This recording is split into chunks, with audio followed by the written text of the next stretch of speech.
name's Aaron Gentry, and I am the co-producer of the Pirate movie. This was a great idea about pirates and swashbuckling. It was going to be this great swashbuckling epic. I love it. You're scoundrels! It's about little kids' imaginations. They think they're pirates. They just kind of play this thing up. Pirate reactor!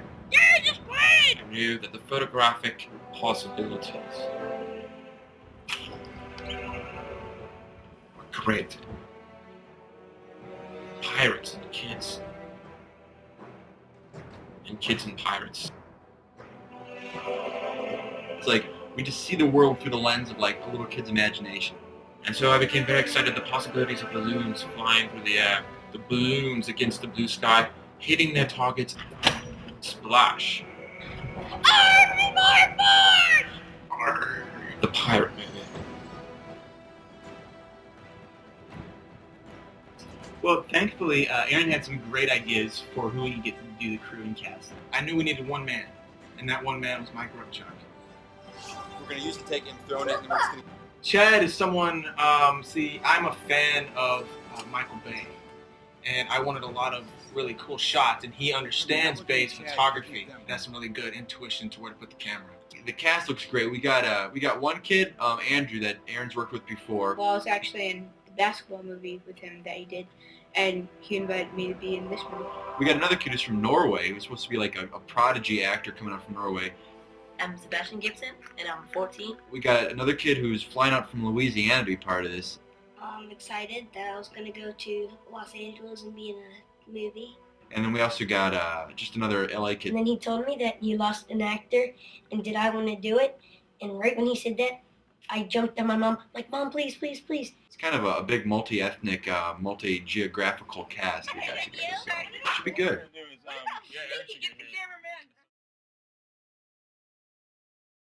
Getting the partner was kind of interesting. Like, we were very different, so it was like we kind of got paired off at the last minute. Well, Tim's pitch was kind of, it was okay. It was a swashbuckler. Everybody's seen The Princess Bride. We like movies like that. We realized we couldn't, like, on our student budget, we couldn't make it just as cool as I really wanted it to be. So we had to kind of go with a different idea. I actually wanted to do an inner city thug gangster film. My professor did not agree that I should try to put on such a film, so she paired me with Tim, and she picked his pitch. But what we decided to do to make the project work was we were gonna have kids pretend to be pirates. I was really kind of disappointed, and since our personalities are so different, gangster,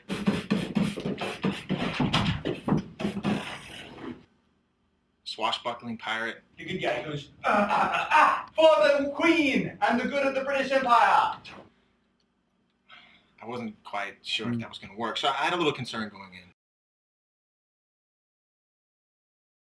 The first day was a bit of a disappointment. The first day of shooting involved not as much water as I was hoping. When we were supposed to have the raft in the pool, I guess the communication between Aaron and Tim was such that they didn't know that they couldn't get a raft in the pool. I was told that there was going to be a raft and I was going to have an underwater camera, and that didn't quite work out. Tim had gotten a permit, but he failed to tell me that he did not secure that we could put the raft in the pool.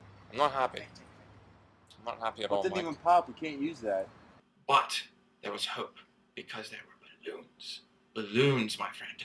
Water balloons, that was a great idea that we had to do like a big water balloon fight and be really epic, water splashing all over the place. It's kind of like cannonballs, except safer.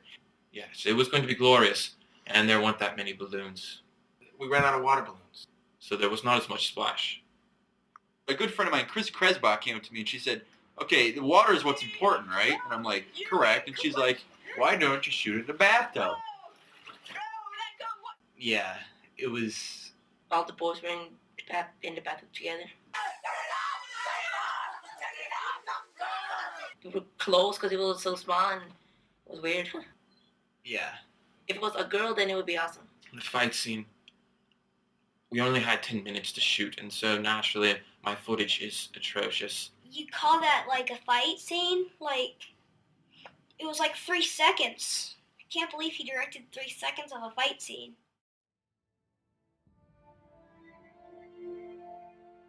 I was pretty upset. I had high hopes for the movie. I thought that we would be Sundance.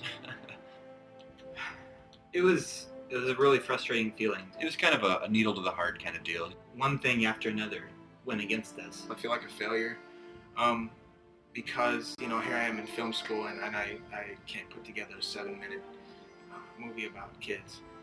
Like I said, it was a total waste of time, and I never want to do this again. Never, ever. I can't believe I flew all the way from Norway from this crap. This is a disgrace of a movie. It taken apart. This is so embarrassing. I would never tell my friends this. Well, Aaron and Tim, if you guys are watching this part of the interview, I'm assuming you are. I'd say just keep working at it, you guys. You just keep doing it, man. This hasn't like completely shattered my dreams. I'm still want to go like pursue this further. I'm going to be more careful in the future about what projects I do. I would like to work with Mike, maybe in a capacity outside of filmmaking. Maybe making goods, baked goods. I would love to bake with Mike Rumchuk.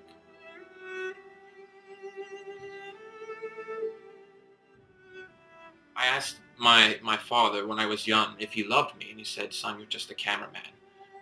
And I said, "Well, you are my father, and I love you."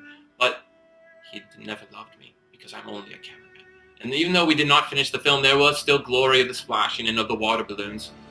And in that glory, I said to myself, yes, I am a cameraman.